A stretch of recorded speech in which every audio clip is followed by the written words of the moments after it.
Serie B-Win. Tutti i colori della passione.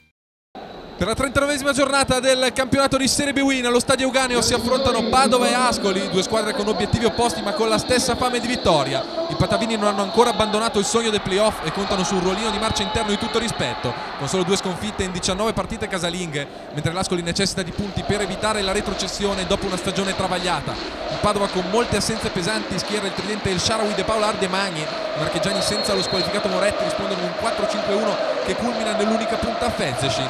Arbitra il signor Candussio di Cervignano e il Friuli. Al quarto minuto è subito la squadra di casa a farsi in avanti con questo cross di El Shaarawy per Ardemagni. La rovesciata però dell'ex Cittadella Atalanta è più bella che efficace. Al 15esimo però passa il Padova, cross dalla destra di Crespo, Cuffa incrocia con un colpo di testa in diagonale dalla parabola stranissima che beffa Guarna, prima rete stagionale per il trentenne argentino ex Isernia, Catanzaro e Portogruaro. Claudio Mattias Cuffa è davvero un gol fuori dal normale, come possiamo vedere ancora da questa parabola altissima che beffa il portiere dell'Ascoli.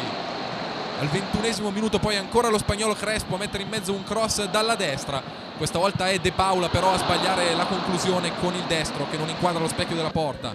Al 41esimo episodio curioso, il guardaline sbandiera un fuorigioco del Shaarawy, l'arbitro invece non fischia e lascia continuare. Metà dei giocatori si fermano, altri invece vanno avanti, tra questi c'è Cuffa che prova a battere a rete, salva però con un miracolo l'ex di turno Faisca ad 1 metro dalla linea di porta.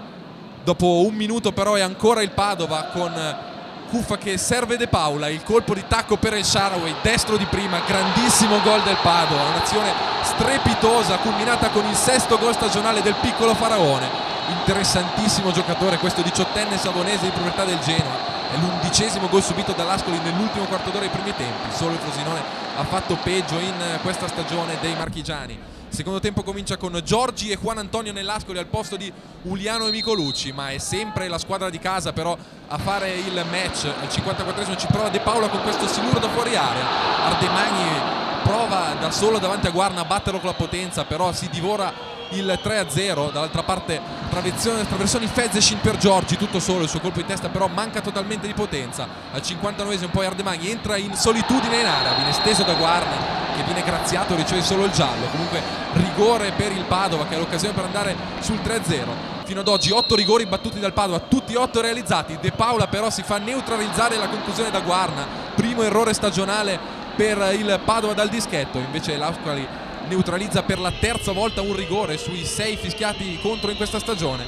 Al 63esimo poi su sponda di Giorgi Fezecin controlla e ci prova a centro area, blocca bene Cano. Al 65esimo poi gran suggerimento di De Paula per Ardemagni che ha tutto il tempo per fare ciò che vuole, alla fine decide di battere Guarna con il destro, prima rete segnata allo Stadio Euganeo da quando veste la maglia biancorossa per Ardemagni e 15esimo gol stagionale dei patavini nel quarto d'ora centrale della ripresa.